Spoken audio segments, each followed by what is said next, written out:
como você foi aluno deste professor há mais de 30 anos, queria saber se tem alguma pergunta que você sempre pensou, putz, eu devia ter perguntado isso para o Pondé e não perguntei. Fazendo o cara pergunta, né? Exatamente. O que está escrito na lápide. Exatamente, desse jeito. Perguntou. Bom, em primeiro lugar, eu acho que eu não vou fazer de rogado. Eu já participei de vários podcasts. E é o primeiro que eu fiquei literalmente nervoso. Porque eu estou diante de um ex-professor.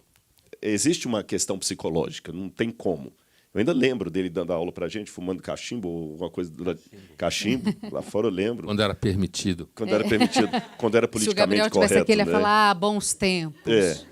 Então, assim, Pondé, eu só posso dizer que é uma honra muito grande, sem nenhuma demagogia de minha parte, você primeiro ter aceito. E talvez a pergunta que eu poderia te fazer, que eu não fiz naquela época, seria a seguinte: como é que eu vou te fazer qualquer pergunta aqui agora, gente? Me ajuda. Bom, tá bom. Eu posso colocar assim. Dentro da sua visão ateísta hoje, qual seria a razão que a própria razão desconhece que você teria? O coração tem suas razões que a própria razão desconhece. Até, pode distanciar do Pascal. Agora eu estou preocupado. As meditações suas mesmo. Mas assim...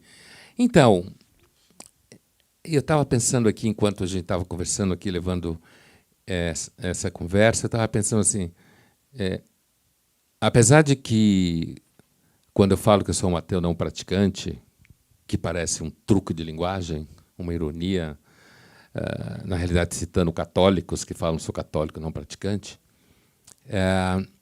o que eu quero dizer que eu sou um ateu não praticante é que, na realidade, o ateísmo não é coisa que me preocupa.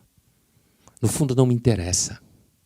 Entendeu? Então, portanto, eu não tenho propriamente uma visão ateísta de mundo. Eu não tenho nem certeza se eu tenho alguma visão de mundo. Certo? Quando eu falei que a minha experiência na formação em filosofia, ao longo da formação, já na graduação, foi muito marcado, seja pelo ceticismo grego, seja pela tragédia grega, no caso da filosofia, o Nietzsche, que foi o primeiro filósofo que eu topei e me interessei, ainda na graduação, aluno da Scarlett Marton. Então, assim...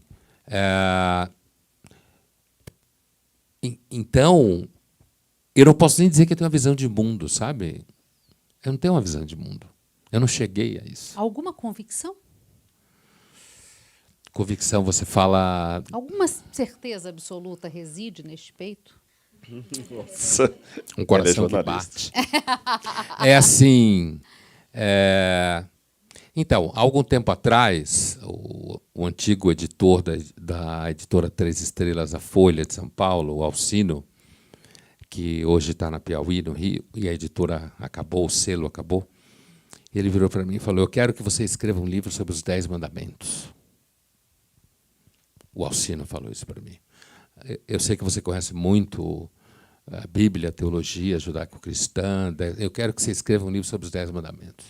Assim, capacidade instalada. Você vai sentar e escrever. Você topa? Eu falei, topo. Acho legal. Aí ele falou, mas tem uma condição. Você vai ter que propor um 11º mandamento. E, naquele momento, eu falei, puta, sacanagem. Né? Uma errata para Deus, assim. Né? Mas eu achei o desafio muito interessante. Eu comecei a escrever o livro e não tinha a mínima ideia de qual seria o 11º mandamento. Zero. Quando eu estava lá pelo não levantarás falso testemunho, discutindo o problema da mentira, da ausência de critério, porque se não existe verdade e mentira, falso testemunho não significa nada. Né? Aí foi aparecendo na minha cabeça qual era a ideia do 11º mandamento. E tanto que, durante o lançamento, a campanha do livro, eu não lembro quando foi, 2014 talvez, não lembro quando foi, eu sempre falava, olha, porque uma coisa muito comum de se esperar das pessoas na época, falavam comigo, qual é o 11º mandamento? Claro. E eu dizia, olha, não vá para o último capítulo. Porque na realidade você tem que fazer a travessia inteira, porque foi esse caminho que me levou ao 11º mandamento, né? Isso quer dizer que ele não vai falar para a gente. Eu vou falar. Vai. Porque a gente não está mais em 2014. Tá. Então, assim, entendendo os mandamentos como alguma coisa, assim como crer a tradição judaico-cristã, como alguma coisa que é revelada, portanto, que vem de Deus, no sentido de certas normas de conduta, mas que são, na realidade, inspiradas por Deus. Então, depois dessa longa travessia discutindo, inclusive eu usei muito a série Decálogo polonesa, do Kieslowski, maravilhosa, para refletir, o 11º mandamento é o seguinte: terás esperança no mundo. Porque tudo indica que você não deve ter. Certo? Portanto, ter esperança no mundo é, de alguma forma, um milagre. Esse é o 11º mandamento que eu criei no livro. Acho certo? maravilhoso. Então, assim... Isso podia estar na lápide. Tenham esperança no mundo. Mas eu não pensei, porque eu não penso na lápide. Pensar na lápide. Mas, assim, eu respondi isso, você falou de convicção, por isso que eu respondi isso no sentido que, assim, eu não tenho nenhuma grande convicção. Já participei de muitos debates, eu fui cobrado, né? Mas eu não tenho fazer o quê? É a minha natureza. E eu não vivo precisando de convicção, né? Mas você falou que bate no peito, não sei o que e tal. Então eu pensei que, assim, eu entendo que a esperança é um problema filosófico grave, né? Grave, existencial, teológico, eu sei. Os católicos costumam dizer que a esperança é uma virtude teologal. Fé, amor e esperança. Depende de Deus, né? Então, eu tenho convicção que a esperança é um problema. E eu tenho essa convicção porque é muito difícil deduzi-la a partir do mundo dado. Muito difícil. Mesmo que você encontre fragmentos aqui ali. Tem uma história judaica antiga que eu vou fazer curta, né? A história fala da verdade, fala da misericórdia, mas podia colocar a esperança no meio. A história é basicamente o seguinte: Deus vai criar o mundo, ele está com seus assistentes, porque é um Deus judeu, então tem assistente, tem debate, tem briga, 2 judeus, 3 ideias, né? E aí ele chega na hora de ele criar o homem e a mulher. Então ele fica em dúvida, né? Ele fica em dúvida porque ele não sabe se deve criar o homem e a mulher. Nessas histórias judaicas engraçadas, entre aspas, tem essas situações. Tipo, você tem 3 judeus discutindo alguma coisa. 2 falam A está certo, 1 fala B está certo. Aí eles falam, vamos chamar Deus e ver a opinião dele. Tá. Aí vem Deus e fala, B está certo. Aí os caras do A falam, tá bom, agora deu empate. Entendeu? Então, assim, aí Deus chama seus assistentes e aí vem a justiça, né? E diz assim, não crie, não. Não crie homem e mulher, não, porque eles vão detonar com a criação. Vão fazer merda em cima de merda. Só vai trazer tristeza para você. Não vão te obedecer, não vão fazer o que você quer. E aí a versão original é a misericórdia, né? Aí vem a misericórdia e fala para Deus, crie o homem e a mulher. Porque eles vão criar muito problema, mas vai ter momentos em que eles vão dar muita alegria para você. E aí que Deus pega a misericórdia, joga sobre a criação, estilhaça a misericórdia na criação, fica tudo cheio de fragmentos, espalhado. E aí ele cria o homem e a mulher, com a missão de encontrar esses fragmentos. Certo?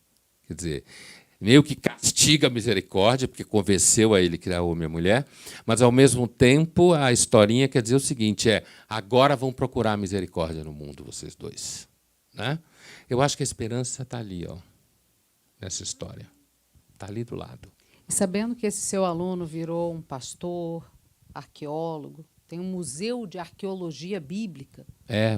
Eu soube. Para trazer o ceticismo da fé ali, prova viva. Ó, gente, até aqui, ó, os relatos mostram que isso aqui estava ali, aquilo estava lá. Que pergunta você gostaria de fazer para ele?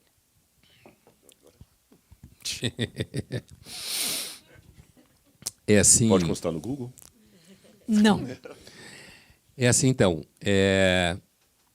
Eu gosto muito de pré-história, né? E leio há muito tempo e tal.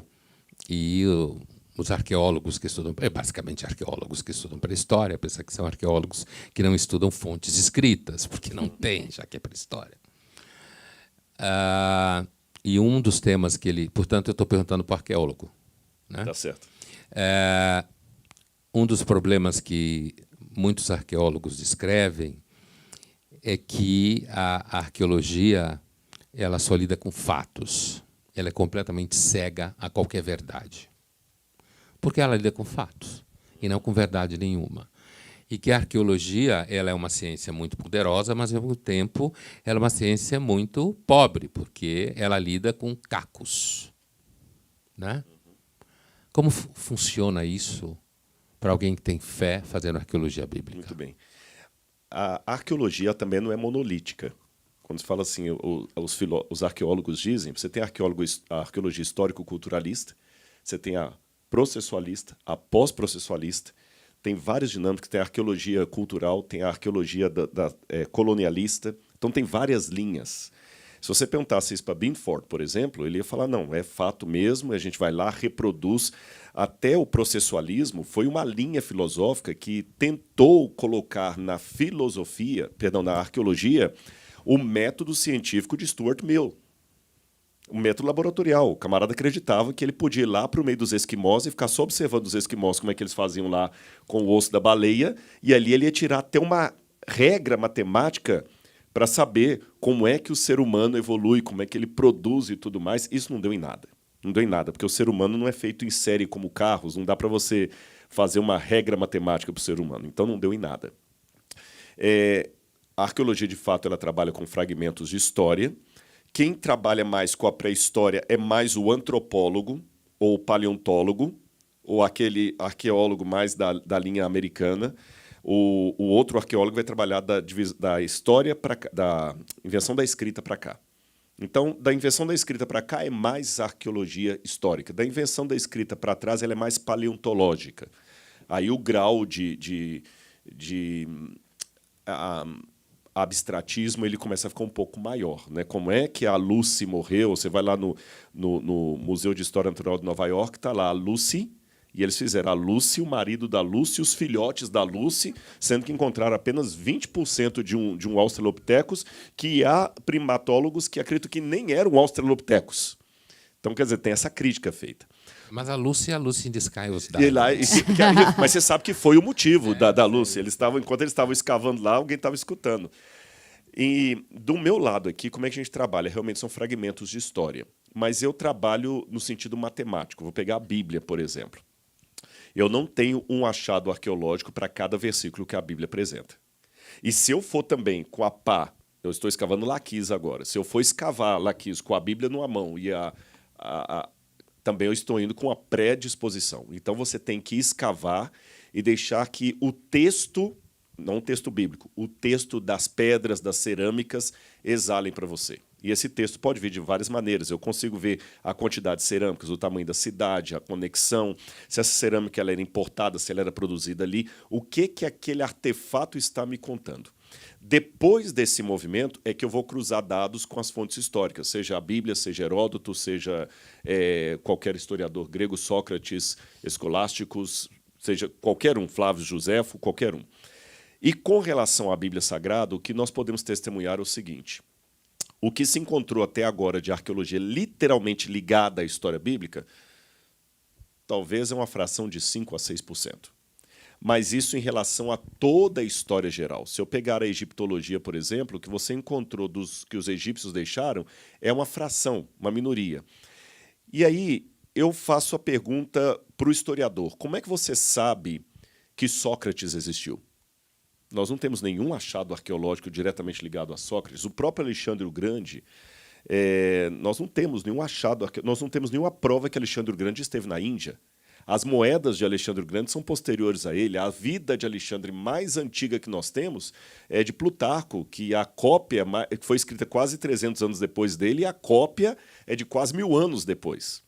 Então, você faz vários elementos assim da análise da fonte escrita com o que você encontra. E aí entra um elemento importante, que é a estatística, quando bem feita. Vamos deixar bem claro, quando bem feito, porque a estatística hoje está sendo questionada por várias questões. Mas quando a estatística ela é bem feita, ela pode me dar, pela amostra, uma visão do todo. Uma estatística bem feita, ela pode falar o seguinte: se as eleições para o governo de São Paulo fosse hoje, Cecília Meirelles ganharia em primeiro lugar com 48% dos votos, Monteiro Lobato ficaria em segundo lugar, nulos ou brancos, mas eles não entrevistaram todos os 100% de habitantes de São Paulo, mas a amostra lhe dá uma parte do todo. Então, a pergunta que eu faço não é se eu tenho um achado arqueológico que convalide cada parte da Bíblia.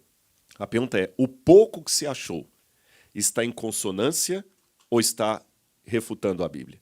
E está em consonância. E a gente nota que muitas das críticas que são feitas, principalmente da escola de Copenhagen, que é uma escola minimalista, ou mesmo alguns arqueólogos de Haifa ou Tel Aviv, é que baseia-se na ausência de argumento para se afirmar alguma coisa.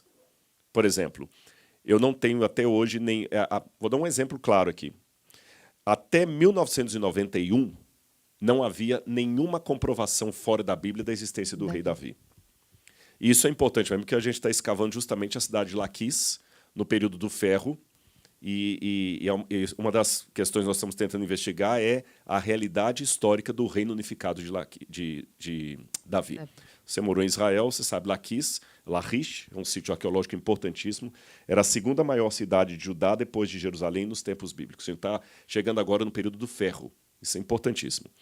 Mas até 1991, muitos críticos de Copenhagen diziam: Davi é tão histórico como o rei Arthur e a Távola Redonda, porque não havia nenhuma comprovação.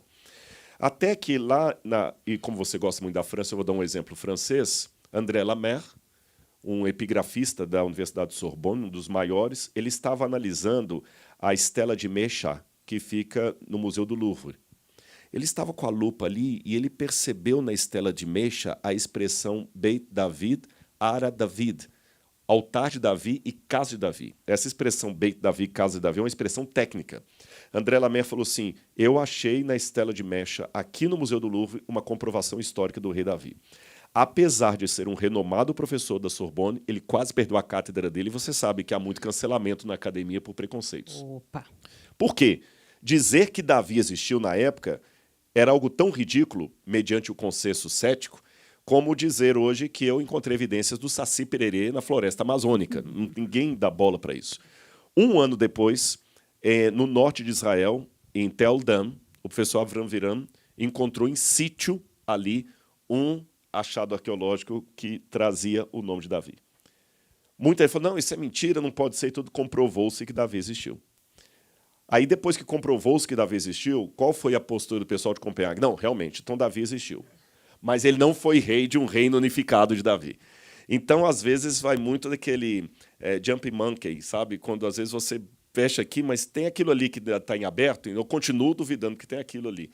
Então, na arqueologia, eu trabalho isso. Só que, eu quero deixar bem claro uma coisa aqui para todo mundo que está nos assistindo. Não é o meu objetivo com a arqueologia provar a Bíblia. Primeiro, por uma razão teológica, depois, por uma razão metodológica. Razão teológica. Vejam a conjunção que eu estou colocando. Se a Bíblia for mesmo a palavra de Deus, a autoridade máxima vem de Deus. Não preciso provar a Bíblia. Seria um contrassenso provar a Bíblia. Em segundo lugar, porque há verdades bíblicas que não perpassam pelo método científico.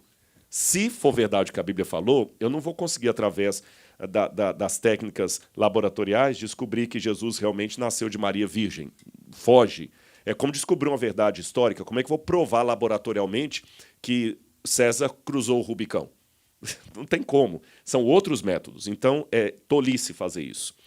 Em segundo lugar, você cai na predisposição. Quero crer e vai crer.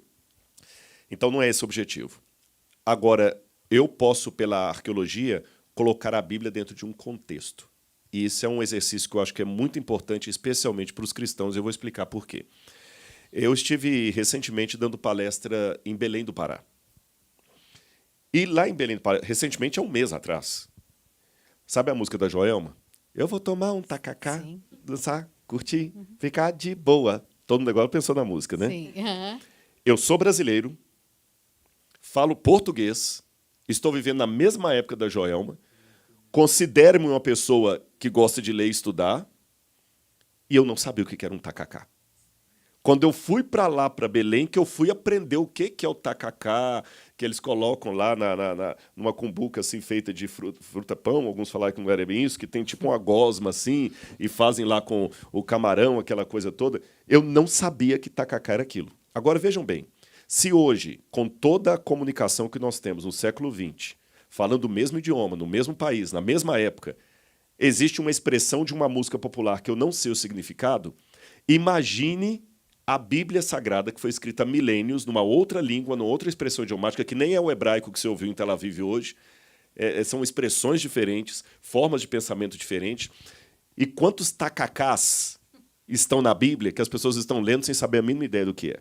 Então, a arqueologia me permite, de certa forma, voltar lá e colocar a Bíblia dentro de um contexto para que ela seja examinada de maneira mais sólida, fluida e com menos anacronismos. É um exercício que a gente tenta fazer. Então, é uma coisa séria. A gente publica artigos científicos em revista indexada, tem mestrados, tem que a gente defende e tudo mais. Então, não é uma banalidade. Agora, como separar o homem de fé do homem religioso? Eu não preciso separar, assim como Isaac Newton não separou o homem religioso do cientista, e ele conseguiu, ao mesmo tempo, escrever um comentário sobre Daniel e desenvolver toda a elaboração da lei da gravidade. Então, para mim, a razão e a fé caminham juntas. Agora, é lógico, se a razão não tiver fé, se a fé não tiver um pouco de racionalidade, não racionalismo, racionalidade, ela não será fé, será crendice. Eu gosto, até no livro, depois eu vou te dar aí, eu gosto muito do Machado de Assis, que ele tem uma frase lá no Quincas Borba, que tem um personagem que é o Rubião. E o Machado de Assis coloca o seguinte: Rubião, sujeito mais crédulo do que crente. Então, eu acho que tem uma diferença entre ser crente e ser crédulo. O crente ele tem uma questão de racionalidade. Paulo fala o culto racional da fé. Acredite, não. E só uma última coisa que do seu 11º mandamento, eu ia até fazer uma pergunta para o Pondé, mas ele como me emendou noutra aqui, quando você falou esperança no mundo, que eu até vi um paradoxo na frase, e com certeza não foi sem querer que ele colocou. Tem um paradoxo. Tem a fé, tem esperança, não tem esperança. E quando eu estava fazendo quase uma hermenêutica aqui da frase, eu não li o livro, nem sabia desse livro, lamento a minha ignorância. A esperança no mundo, esse no mundo é como objeto da esperança ou local da esperança?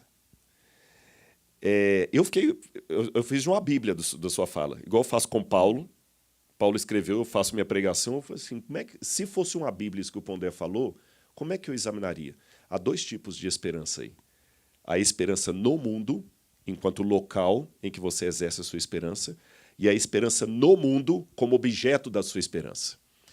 Eu acho que essa segunda parte você não tem, porque você falou, não creio na política também. Eu também não tenho esperança no mundo. Eu sou pessimista, eu sou quase que um nietzscheano em relação a política vai melhorar esse mundo, os homens vão melhorar. Não, políticos são como fralda. Você tem que trocar e pelo mesmo motivo.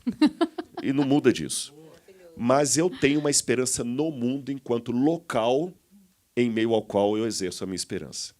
E essa esperança, no meu caso, aí eu vou tomar a posição aqui do Paulo Freire. Eu não sou de acordo com a política do Paulo Freire, eu não gosto da pedagogia dele, mas eu leio de tudo e eu sei separar o que eu concordo e não concordo. Eu leio Nietzsche, por que eu não posso ler Paulo Freire? Né? Que é a coisa mais antagônica do que o Nietzsche. E o Paulo Freire falava que a esperança ela pode vir de dois verbos: do verbo esperar ou do verbo esperançar. Esperar é estar à espera de algo. Então, quando você está na fila do banco, você tem esperança de que o próximo no caixa não vai ter um monte de boletos para pagar. Quando você está esperando lá no dentista, você tem a esperança que não doa muito o tratamento, que não demore muito lá dentro. É a esperança do verbo esperar. Mas a esperança do verbo esperançar é diferente. O esperançar é aquele jovem que está lá no aeroporto e a namorada foi fazer um intercâmbio e passou 2 anos fora e ele a ama profundamente. E ele já está ali com a aliança para propor o noivado, e ele está toda hora com as flores assim, olhando lá agora que a porta abre, e ele está com tanta ansiedade para que ela chegue logo, que outros começam a falar assim: tudo bem? Desculpa, mas quem está vindo? A minha noiva. Como é o nome dela? O nome dela é fulana. Onde é que ela está? Ela estava em Paris fazendo intercâmbio lá para aprender francês. 2 anos sem... É mesmo? Você se importa de eu filmar? E talvez alguns ali vão empolgar tanto com aquele esperançamento dele, que alguém até falou assim: vamos embora, não vamos ficar um pouquinho, vamos deixar a menina entrar que eu quero ver o momento. Isso é esperançar. Vai dar ruim, cara. Olha como nós pensamos a mesma coisa. 2 anos em Paris, vai dar muito não, ruim. Depende. Isso. Essa é a diferença do ateu para o crente. Vai dar ruim. Eu pendi para o ateu. Mas agora. não crédulo. Mas o fato é que, nesse momento mágico, ele levou outros a quererem participar do...